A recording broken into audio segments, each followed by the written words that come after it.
Assalamu alaikum viewers, welcome back to Motor Solutions with myself Suhal Ashok and my guest Mr. Abdul Chamal Chaudhary Suhal.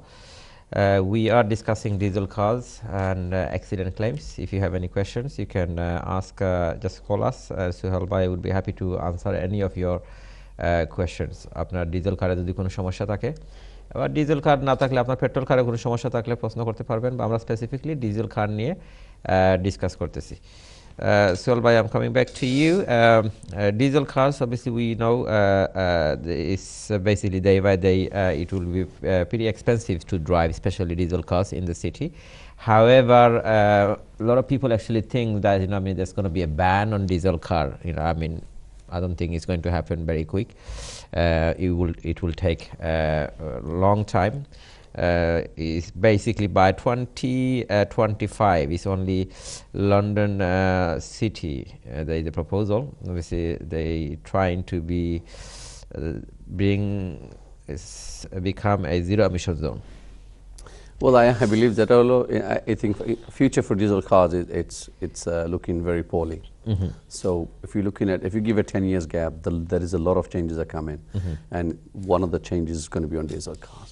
There is a good reason behind it. Why do you need to drive a diesel car? But why don't the manufacturers stop making diesel cars then? Why are they still making diesel cars? But you need to understand they've spent billions on research, they spend billions on productions. They can't just suddenly decide to say we will not produce. As long as there is a market for it, they will. There might be not market in UK, there will be market in other parts of the world. Even in market, even in UK, if you see like on the road, if you follow, the majority of the cars that big engine cars you see on the road is diesel engine. It's all come down to one question: is fuel efficiency. Yeah. And if they have an alternative where they can replace that, and this is where they're concentrating. Yeah, especially when it comes to big cars like 4x4s. If people go for example, on Range Rover, if somebody goes for hybrid, it's too expensive. You have to count a huge, humongous bill, on a hybrid Range Rover. But if you go for a diesel Range Rover, price wise is much so what do you understand? Everything is expensive when it starts new. I'll give you an example. You look at Tesla. A Tesla 4x4, you're looking at £145,000 right now in UK. But people are waiting. There's 6 months of queue to buy one of them. But people are still paying. Why? The paying is the technology, something new, something different. So eventually over the time, when the mass production takes place, it will come down. It will not stay up. So everything will come down. So you're saying this Tesla that you're talking about, it is a diesel engine as well? No, it's not. It's not hybrid, engine. It's not engine at all. It's electric. Electric car, so hybrid. Yeah, but it's not hybrid. Not hybrid. It's just fully electric. Pure electric car. It doesn't even have an engine, which is a good thing. It doesn't even have an engine. Yeah. No, so that's fine. We'll see more and more on these. More of these vehicles on the road. If they start bringing introducing this kind of engine, on much smaller and cheaper cars as well. So they have a nice and funny way of introducing these new features and new technologies by giving them free road tax, by giving them cheaper insurance. So people are attracted to that direction automatically, but which is good. Now, humidity reaction on diesel cars, we know that water is another element that can contaminate the lubricant. Yes. And how does it actually does it happen? What is? So when you say water, it's something that can contaminate in the lubricant. You find modern cars doesn't get affected from that, number one, because there is a certain way of obviously reducing this. What you need to see and understand how the metals reacts with hot and cold weather. So when you see a glass of water can have water outside and water inside, and how does that work? So it's a condensations that build in both sides. So you have a moisture inside that engine, which develops into a water, and then you have engine oil that's get mixed up. This is why it's very important the car gets serviced regularly, because if it doesn't get serviced regularly, you're making something to run weekly.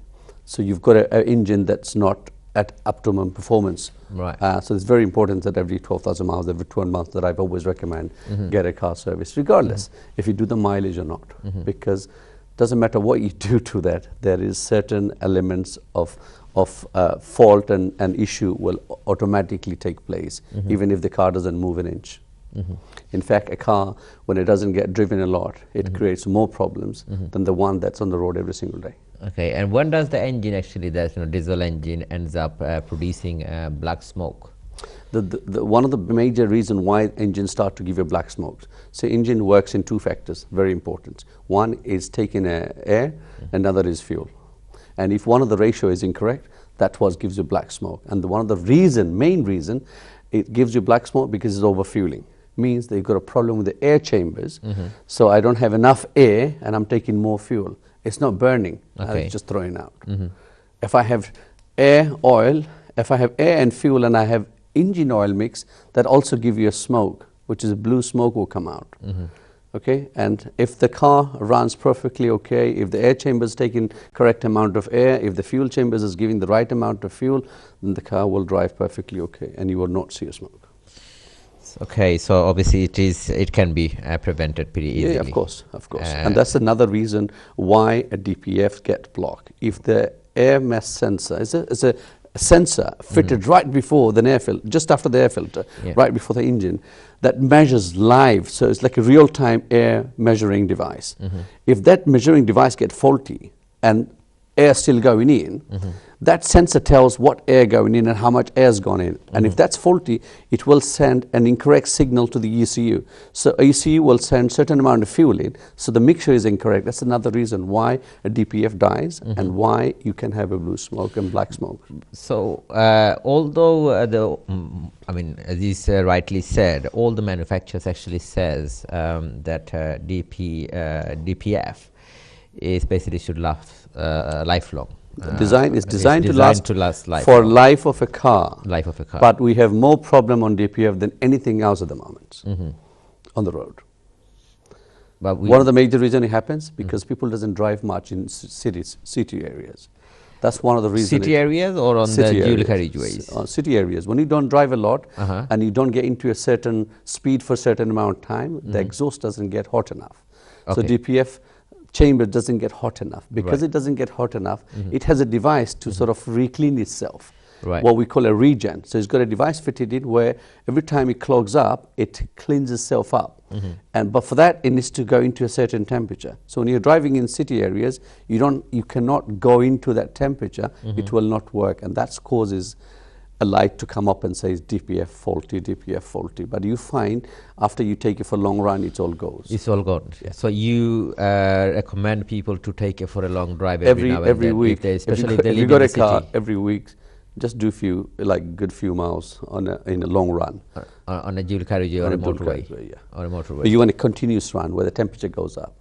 And you got to remember, winter's here now, so the temperature doesn't get, you're not going to get the exhaust hot that easily. So you need to take it for a good run. Lastly, I mean, this is another thing, this is very important for winter driving. Please give some advice to our viewers about de-icing the windscreen, the best way of de-icing the windscreen in the winter in icy weather. Well, the first thing first, I will say never put hot water on a windscreen, especially when you see a frosty screen, because that common problem people make is they go boil that water, put it on a cold windscreen. What happens? That causes the windscreen to crack. Yeah, that's one thing. Secondly, do not go and bring any glass items to scrape off the ice of your windscreen. Because what glass does, glass is a certain element that's when you sort of try to take the ice off the screen, it actually damages the screen. So don't do it. You can just de-ices. It doesn't cost a lot, £3–4 a gallon. Get some de-icer, get a spray, just spray it, and that will clean it. Yeah, you can easily buy from B&Q or Halford. Everywhere it's available, especially winters. In every single retailer, you will find de-icers. Few spray, job done. And in fact, you can probably need maybe 2–3 de-icers all through the winters, which probably cost you something like £3–4. So why waste time? Right. Okay. So de-icing. De-icing spray. Okay. De-icing spray, just to make sure people. You're saying never put any hot water on the windscreen. Okay, that's fine. And we also talked about tire pressures, which is very important. And now, tire pressures in the winter, do they have to be normal or should they reduce a bit? No, tire pressures always should be correct, whatever the manufacturer recommends. You probably find most cars are between 32 to 36, 38. That's the guideline. Is it all around? or all round, all round. all round, yeah? There is no need unless you're carrying a lot of goods, you're carrying a lot of weight. You want to put some more pressure on, you can. But I would recommend to those people who doesn't do a lot of driving, it's to replace their tire pressure with normal air, and take the normal air out and replace it with nitrogen gas, which doesn't cost a lot. But the difference is, you find a normal tire on a normal tire pressure. You look at it in the morning and you find the tire looks low, but as soon as you take the car for drive, you find that tire is pumped up again. Okay. But with the nitrogen, that's flexibility doesn't happen, because it's normal air, moisture inside, and obviously if you leave it for a good like 12 hours, it's all condensation and stuff that builds in. So when you take it for a long run, it's all pumped up again. But nitrogen does not have that. So nitrogen, that's why you probably find on most Formula One cars and high sort of top spec cars, even aeroplanes, in their tires they use nitrogen gas. So this is why tire pressure is one of the most key, very important. Okay, tire pressure is very important. Now, when it comes to diesel cars, again also there is a difference between a good fuel and bad fuel as well. So well, there is a, I mean, look, it's hard to say who's good and who's bad. The quality of the fuel, I can't make any comments to it. And what just because you buy it cheap, it doesn't mean it's bad. What is the difference between B-power oil and the normal oil? To me, it's a gimmick. It's just a gimmick. That's my personal opinion. Don't take me for it. But to me, it's a gimmick. Okay. What they have is they have a certain difference to the burning. Well, no. What they have is there's an additive mixed inside, which helps the diesel to burn quicker and better. Right. That's all it is. Right. Okay, দর্শক সোহেল ভাই কাছ থেকে আমরা আজকে diesel কার সম্বন্ধে অনেক কিছু জানলাম আপনাদের বিহাফে। আজকে আপনারা সবাই বেশি ঠান্ডা ওয়েদারে কফি এনজয় করতেছেন, এর কারণে সবাই আজকে একটু সাইলেন্ট। সবাই আমার জন্য ভালো হয়েছে, অনেক সময় পেয়েছি। I had today actually I've been able to ask him a lot of questions about diesel cars. আমি আজকে আমাদের এই টপিকের কারণে আর উইন্টার আসতেছে, এইটার কারণে আজকে আমি অ্যাক্সিডেন্ট নিয়ে বেশি ডিসকাসই করতে পারি নাই। অ্যাক্সিডেন্ট প্রিভেনশনের ব্যাপারে যেটা হয় আপনাদের স্পেশালি এখন যে ওয়েদার, এই ওয়েদারে আপনারা অবভিয়াসলি ডেফিনেটলি এটা তো ফলো করবেন। এটা তো এখন ফাইন হয়ে যায়, তারপরে লাইসেন্সে পয়েন্ট এসে যায়। ড্রাইভিং অবস্থায় মোবাইল ফোন ইউজ করবেন না, টাচই করবেন না। ইভেন সেট না ইউজ করার জন্য আপনারা মানে মোবাইল ফোনটা হাতে নেবেন না, নিলে ফাইন হয়ে যাবে। আর অ্যাক্সিডেন্টের জন্য এমনিতেই আপনি যখন ড্রাইভিং করে যখন কথা বলেন, তখন মানে কনসেন্ট্রেশনটা একটু না মানে পুরোপুরি ড্রাইভেট হয়ে যায়। কারণ আপনি যেই অবস্থার মধ্যে যার সাথে কথা বলতেছেন, তখন আপনি ওই সিচুয়েশনের সাথে অ্যাডজাস্ট হয়ে যাচ্ছেন, নাকি সোহেল ভাই? আপনি দেখা যাবে যে একজন যদি প্রবলেমে থাকে আর আপনি এটা মানে ডিসকাশন করতেছেন, তো দেখা যাবে যে আপনি ওটা শেয়ারের কারণে কনসেন্ট্রেশনটা কমপ্লিটলি ডাইভার্ট হয়ে গেছে। সো এটা একটা মানে অ্যাক্সিডেন্ট প্রিভেনশনের একটা বিগ একটা টুল, এটা করা যেতে পারে। আর বিগেস্ট আর একটা প্রবলেম হলো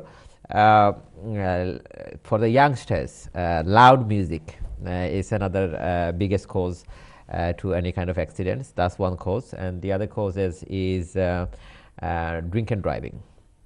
It's a serious well, issue. the winter's coming, Christmas is coming, and I think we are facing this in every community now, especially our young brothers, some sisters too, are very hyped up, and they do go out and they have a good time, which is nothing wrong with it. But you need to be careful on certain thing, because just last week there was an accident took place in North London.